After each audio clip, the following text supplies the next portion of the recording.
Hi students, உங்கள் SK sir பேசுகிறேன். இன்றைக்கி நம்ம ஃபஸ்ட் லெசனில் electrostatic potential and potential energy அப்படிங்கிற டாபிக் நம்ம பார்க்க போகிறோம். ஸோ ஆல்ரெடி நம்ம 11th நான் என்ன சொல்லியிருப்போம் அப்படின்னு பார்த்தீங்கன்னா, பொட்டன்ஷியல் எனர்ஜினா என்ன, கைனடிக் எனர்ஜினா என்ன, எப்படி எனர்ஜி நமக்கு கிடைக்கும் அப்படிங்கிறத பற்றி 11th ஃபுல்லாக நம்ம டிஸ்கஸ் பண்ணியிருக்கோம். ஓகே, ஸோ மெக்கானிக்கல் எனர்ஜியில் நமக்கு 2 டைப் ஆஃப் எனர்ஜி இருக்குது. ஒன்று பொட்டன்ஷியல் எனர்ஜி, ஒன்று கைனடிக் எனர்ஜி. அப்போ in mechanics potential energy, okay, mechanics in potential energy is defined as conservative force. Is a conservative force. So conservative force independent of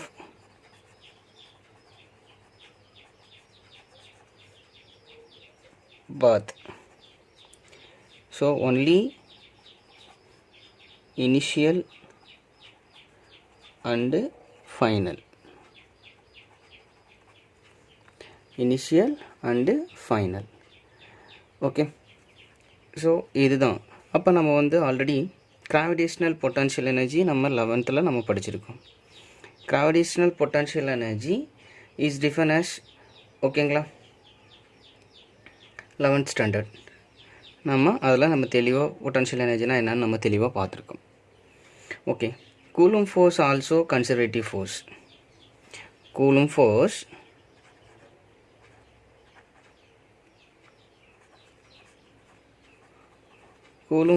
also conservative force.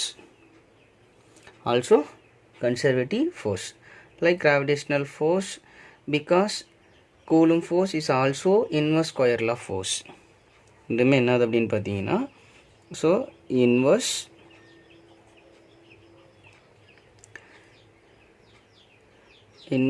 Square law force. Okay, right. So இதுதான் நமக்கு ஒரு electrostatic potential energy. Electrostatic potential energy mechanics in conservative force. So conservative force independent of path, okay, only initial and final position.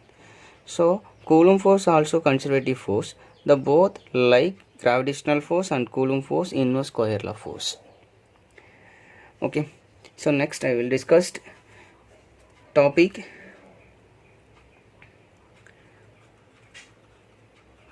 electrostatic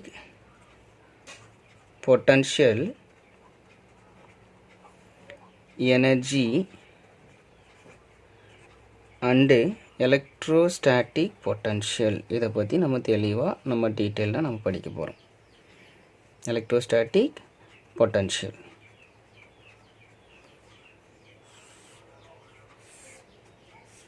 Okay, consider a positive charge Q kept fixed at the origin. So நான் இப்போ என்ன பண்ணிட்டேன் அப்படின்னா, ஒரு origin, choose the origin. இந்த ஆர்ஜினில் நான் என்ன பண்ணிட்டேன் அப்படின்னு பார்த்தீங்க அப்படின்னா, ஒரு பாசிட்டிவ் சார்ஜை நான் ப்ளேஸ் பண்ணிட்டேன். அப்போ இதை சுற்றி நமக்கு என்ன இருக்குது அப்படின்னா, ஒரு எலக்ட்ரிக் ஃபீல்டு ப்ரொடியூஸ் பண்ணும். இந்த சார்ஜ் சுற்றி நமக்கு எலக்ட்ரிக் ஃபீல்டு ப்ரொடியூஸ் பண்ணும். ஸோ அந்த எலக்ட்ரிக் ஃபீல்டு டைரக்ஷன் தான் நான் இப்படி போடுறேன். Okay, right. அப்போ இந்த எலக்ட்ரிக் ஃபீல்டில் ஸோ ஒரு பாயிண்டில் நான் என்ன பண்ணுறேன் அப்படின்னு பார்த்தீங்கன்னா, ஸோ ஆர்ஜின்லேருந்து ஸோ பிங்கிற பாயிண்ட்டு அண்டு ஆருங்கிற பாயிண்ட்டு நான் டினோட் பண்ணிட்டேன். இப்போ டெஸ்ட் சார்ஜ். அப்போ Q dash means test charge. இந்த டெஸ்ட் சார்ஜை நான் என்ன பண்ணுறேன் அப்படின்னா வேலை செய்கிறேன். So from R to B, எந்த பாயிண்ட் வேலை செய்கிறேன், R to B நான் வேலை செய்கிறேன். Okay, right. இப்போ இந்த பாயிண்ட்லேருந்து இந்த பாயிண்ட் வேலை செய்யும்போது ஒரு பொட்டன்ஷியல் எனர்ஜி நமக்கு ஸ்டோர் ஆகும். Okay, right. எதுக்கு எகென்ஸ்டாக நான் வேலை செய்ய போகிறேன், தட் இஸ் இங்கே ஒரு சார்ஜ் இருக்குது, ஆல்ரெடி Q டேஷ் ஒரு சார்ஜஸ் இருக்குது. அந்த ரெண்டு சார்ஜுக்கும் என்ன நடக்கும் அப்படின்னா ஒரு ரிப்பல்சிவ் ஃபோர்ஸ் நடக்கும். அந்த ரிப்பல்சிவ் கூலும் ஃபோர்ஸோட ரிப்பல்சிவ் ஃபோர்ஸ் எகெயின்ஸ்டாக நம்ம என்ன பண்ண போகிறோம்னா வேலை செய்ய போகிறோம். ஏன்னா ரிப்பல்சிவ் ஃபோர்ஸ் இப்படி இந்த 2 சார்ஜஸ் இப்படி இருக்குது அப்படின்னா நான் இப்படி இந்த சார்ஜ் இப்படி கொண்டு வரும்போது இந்த 2 சார்ஜும் ரிப்பல்சிவ் ஃபோர்ஸ் எக்ஸ்ட்ராக்ட் பண்ணும். அப்போ சார்ஜ் அப்படி எக்ஸ்ட்ராக்ட் பண்ணும்போது ஃபோர்ஸ் அந்த ரிப்பல்சிவ் ஃபோர்ஸ் இப்படி தான் இருக்கும், இப்படி இதை நோக்கி போகும். அப்போ நான் மூவ் பண்ணுறது இப்படி மூவ் பண்ணுறேன். அப்போ இந்த ரிப்பல்சிவ் ஃபோர்ஸ் இந்த க்ரீன் கலரு, ஸோ இந்த ப்ளூ கலர் வந்து பார்த்திங்கன்னா Q டேஷ். அப்போ நான் Q டேஷை இப்படி மூவ் பண்ணுறேன். எதுக்கு எகெயின்ஸ்டாக? இந்த ரிப்பல்சிவ் ஃபோர்ஸ்க்கு எகெயின்ஸ்டாக நான் மூவ் பண்ணுறேன். அப்படி மூவ் பண்ணும்போது அப்போ மேக்னிட்யூட் வைஸ் ஈக்குவல் ஆகும்போது தான் நம்மளால் அந்த பாயிண்ட்லேருந்து நம்ம மூவ் பண்ண முடியும். அப்படி மூவ் பண்ணோம்னா சம் ஒர்க் செஞ்சுருக்கும்போது எனர்ஜி நமக்கு ஸ்டோர் ஆகும். ரைட். அப்போ இந்த Q டேஷை நம்ம எப்படி கொண்டு வரணும், இந்த பாயிண்ட் விட்டு இந்த பாயிண்ட் எப்படி கொண்டு வரணும்னா ஒரு கான்ஸ்டன்ட் வெலாசிட்டியோட கொண்டு வரணும்.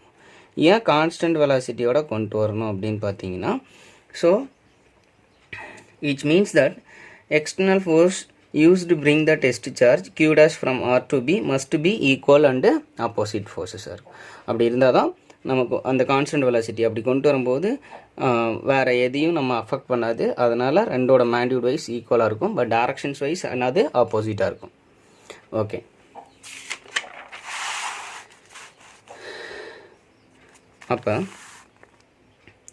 அப்போ கூலும் ஃபோர்ஸ், அப்போ F external is equal to minus F coulomb. Okay, right. So இதுதான் அந்த ஒரு பாயிண்ட்டு நம்ம என்ன பண்ணுறோன்னா பாருங்கன்னா இந்த டயக்ராம் இங்கேயும் வரைகிறேன். ஒரு ஆர்ஜினில் ப்ளஸ் கியூங்கிறது நான் வச்சிட்டேன். இதை சுற்றி சம் எலக்ட்ரிக் ஃபீல்டு இருக்கும். அந்த எலக்ட்ரிக் ஃபீல்டில் தான் நான் என்ன பண்ணிட்டேன் அப்படின்னா ஆறுங்கிற பாயிண்டில் ஒரு டெஸ்ட்டு சார்ஜை நான் கொண்டு வந்துட்டேன். ஸோ இந்த டெஸ்ட்டு சார்ஜ் இனிஷியலாக இங்கே தான் இருக்குது. அப்போ இந்த 2 சார்ஜஸ்க்கு இடையில் நமக்கு வந்து ஒரு ரிப்பல்சிவ் ஃபோர்ஸஸ் இருக்கும். அந்த ரிப்பல்சிவ் ஃபோர்ஸ் கூலும் ஃபோர்ஸ்க்கு எகெயின்ஸ்டாக நம்ம என்ன பண்ண போகிறோம்னா இந்த டெஸ்ட்டு சார்ஜை நான் இங்கே எக்ஸ்டர்னலாக ஒரு ஃபோர்ஸ் கொடுத்து நான் மூவ் பண்ணுறேன். எந்த பாயிண்ட் டு எந்த பாயிண்ட் அப்படின்னா so R point to B point. அப்போ அந்த Q டேஷை நம்ம என்ன பண்ணுறோம் அப்படின்னா ஒரு கான்ஸ்டன்ட் வெலாசிட்டியோட கொண்டு வரோம். ஓகே, ரைட். அப்போ இந்த 2 ஃபோர்ஸோட value magnitude wise equal but direction opposite. அப்போ ஒர்க் டனுக்கான ஃபார்முலா, ஜென்ரல் ஃபார்முலா நமக்கு தெரியும். ஒர்க் டனுக்கான ஜென்ரல் ஃபார்முலா என்னென்னா work done is equal to force into displacement அப்படின்னு நமக்கு தெரியும். ஓகேங்களா, இது ஜென்ரல் ஃபார்முலா. அப்போ so work done is equal to, அப்போ நமக்கு என்னென்னா இந்த பாயிண்ட் டு இந்த பாயிண்ட் நம்ம இந்த ஸ்மால் டிஸ்பிளேஸ்மெண்ட்டு தான் நம்ம வேலை செய்கிறோம். எவ்வளோ டிஸ்டன்ஸு dr அப்படிங்கிற டிஸ்டன்ஸில் நான் வேலை செய்கிறேன். அப்போ small work done dw equal to force, இங்கே என்ன வேலை செஞ்சுருக்கேன், எக்ஸ்டர்னல் ஃபோர்ஸ் கொடுத்து நான் வேலை செஞ்சுருக்கேன். அப்போ F external, okay, dot it is a scalar quantity. Work easy என்னது ஸ்கேலார் குவான்டிட்டி, ஒர்க் ஈஸி என்னது ஸ்கேலார் குவான்டிட்டி. அப்போ அதை ஸ்கேலார் ஃபார்ம் வந்து நம்ம ஆல்ரெடி நம்ம படிச்சிருக்கோம். Work is equal to F into, ஓகேங்களா, RS தட் இஸ் இப்படி படிச்சிருக்கோம். ஓகேங்களா, ரைட். அப்போ F external, okay, dot dr vector. So அப்போ நம்ம எந்த பாயிண்ட் விட்டு எந்த பாயிண்ட் வேலை செஞ்சோன்னு நமக்கு தெரியும். ஸோ அப்போ எந்த பாயிண்ட் விட்டு எந்த பாயிண்ட் அப்படின்னா so R point to B point. அப்போ நம்ம டோட்டல் ஒர்க் டன் பாயிண்ட் நம்ம கண்டுபிடிச்சோம் அப்படின்னா அப்போ W equal to integration of dW equal to integration of F external vector dot dr vector. அப்போ எந்த point to starting limit R upper limit B. ஸோ இந்த பாயிண்ட் டு இந்த பாயிண்ட் நான் வேலை செஞ்சுருக்கேன். Okay, right. அப்போ எனக்கு இந்த இடத்துல அதனுடைய சேஞ்ச் இன் ஒர்க் டன். அப்போ இந்த பாயிண்ட் டு இந்த பாயிண்ட் வந்து நான் வேலை செஞ்சுருக்கேன் ஒர்க்கு. அப்போ ஒர்க் பண்ணியிருக்கும்போது அப்போ இந்த work is equal to energy, work is equal to energy. அப்போ work is equal to energy இருக்கும்போது அப்போ சேஞ்ச் இன் பொட்டன்ஷியல் எனர்ஜி, ஏன்னா வேலை செஞ்சுருக்கும்போது அப்போ இங்கே ஒரு பொட்டன்ஷியல் எனர்ஜி ஸ்டோர் ஆகிருக்கும். அப்போ W equal to change in potential energy, potential energy denoted ΔU. அப்போ ΔU ஈக்குவல் டு அப்பர், அப்போ ஸ்டார்டிங் என்னது UR, இங்கே வந்து UPன்னு எழுதிக்கலாம். அப்போ ஃபைனல் மைனஸ் இனிஷியல். அப்போ ஃபைனலில் இருக்கக்கூடிய பொட்டன்ஷியல் எனர்ஜி P, ஏன்னா ஸ்டார்டிங் லிமிட்டிங் இருக்குது, ஃபைனல் லிமிட்டிங் இருக்குது. அப்போ இந்த பாயிண்ட் டு இந்த பாயிண்ட், அப்போ யூஆர் எப்பயுமே சேஞ்ச் இன் டிஃப்ரென்ஸ் வந்து ஃபைனல் மைனஸ் இனிஷியல் அப்படின்னு நம்ம போடுவோம். அப்போ that is equal to work done. ஓகேங்களா? அப்போ இந்த ஒர்க் டனுக்கு பதிலாக நம்ம என்னென்னு சப்ஸ்டிட் பண்ணலாம்னா டெல்யூன்னு சப்ஸ்டிட் பண்ணலாம். அப்போ del U equal to integration of R2B F external vector dot dr vector. அப்போ F external equal to minus F coulomb நமக்கு தெரியும். அப்போ நாம் ஆல்ரெடி நம்ம படிச்சிருக்கோம் E vector equal to F vector divided by Q அப்படின்னு நம்ம படிச்சிருக்கோம்.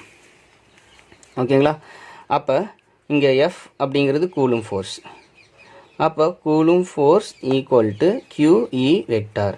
அப்போ இந்த ஃபார்முலாவில் கொண்டு போய் சப்ஸ்டிட் பண்ணோம் அப்படின்னா F external ஈக்குவல் டு, அப்போ F external ஈக்குவல் டு இங்கே என்ன இருக்குது, மைனஸ் இருக்குது. அப்போ மைனஸ் F கூலுமோட வேல்யூ QE வெக்டார். அப்போ QE வெக்டார். அப்போ இதை எடுத்துகிட்டு போய் நம்ம இதில் சப்ஸ்டிட் பண்ணலாம். அப்போ எடுத்துகிட்டு வந்து சப்ஸ்டிட் பண்ணோம் அப்படின்னா del U equal to integration of R2B. Okay, அப்போ minus QE vector dot dr vector. Okay right. இப்போ நம்ம என்ன பண்ணுறோம் அப்படின்னு பார்த்தீங்கன்னா, ஸோ இந்த கான்ஸ்டண்ட்டில் வெளியே எடுத்துடலாம். அப்போ டெல்யூ ஈக்குவல் டு வெளியே எடுத்துட்டோம்னா Q. உங்கள் புக்கில் நம்ம Q டேஷ்னு சொல்லிக்கோங்களா, டெஸ்ட் சார்ஜை Q டேஷ்னு சொல்லியிருக்கோம், அதனால் நீங்கள் Q டேஷ்னு எடுத்துக்கோங்க. அப்போ Q டேஷ் ஓகேங்களா, R2B minus E vector dot dr vector. ஓகேங்களா? Right. That is potential energy difference per unit charge. Potential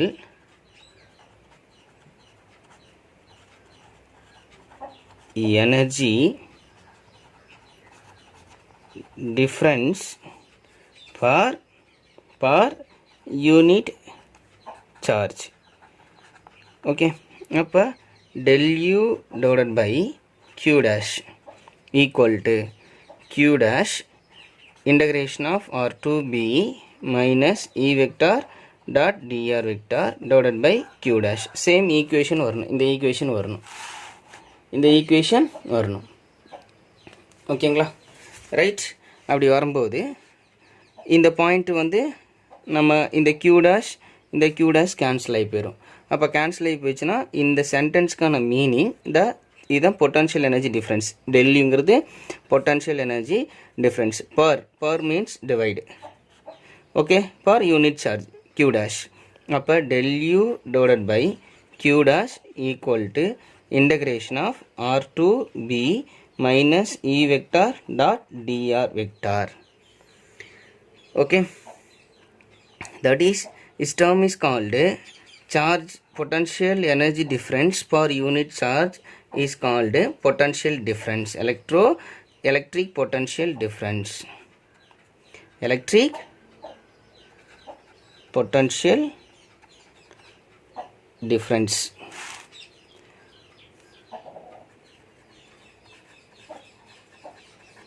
Electric potential difference.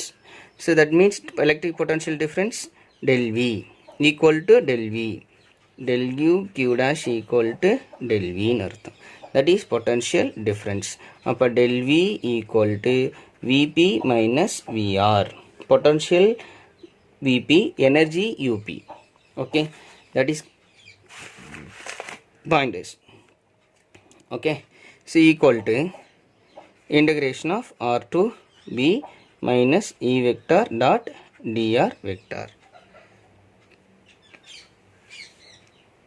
Okay, that is potential difference.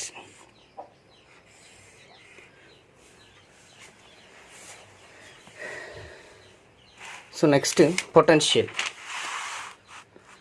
That is potential. Potential means at a potential, at a point, at a point potential. The point potential means, so plus Q, so origin fixed plus Q, so surrounded to produced electric field. So some points B. அப்போ first இனிஷியலாக அந்த test charge from consider q dash from infinity எங்கே இருக்குது அப்படின்னா இந்த q dash எங்கே இருக்குது அப்படின்னா இன்ஃபினிட்டி இருக்குது. ஃபஸ்ட்டு நம்ம ஆறுங்கிறது பாயிண்ட்டை டினோட் பண்ணோம்லக்கண்ணா. ஸோ அந்த பாயிண்ட் தான் இப்போ எங்கே இருக்குது அப்படின்னா இன்ஃபினிட்டி. தட் மீன்ஸ் இந்த பாயிண்ட் என்னென்னா ஸோ கோஸ் டு இன்ஃபினிட்டி. இன்ஃபினிட்டியில் இனிஷியலாக இந்த q dash இருக்குது. ஓகேங்களா? அப்போ நமக்கு எனர்ஜி அப்போ potential energy V infinity is equal to 0. அப்போ ஒரு பாயிண்ட் வேணும் அப்படின்னா அப்போ அந்த யூனிட் டெஸ்ட் சார்ஜை எங்கேருந்து கொண்டு வரணும்? From infinity to that point B. அப்போ அந்த q டேஷை இன்ஃபினிட்டியிலேருந்து அந்த பாயிண்ட் Q கொண்டு வரும்போது நமக்கு ஒரு பாயிண்ட்டோட பொட்டன்ஷியல் கிடச்சிரும். அப்போ மீனிங் என்னென்னா del V equal to Vp minus V infinity is equal to okay infinity to B. அங்கே ஆறுன்னு போட்டிருப்போம், ஆறு தான் நம்ம இங்கே போடலை, இன்ஃபினிட்டி போட்டிருக்கோம். அப்போ minus E vector dot dr vector. ஓகேங்க. அப்போ வி இன்ஃபினிட்டி ஆன்சர் 0. அப்போ டிஃப்ரென்ஸ் கிடையாது. அப்போ தட் இஸ் பொட்டன்ஷியல் வி.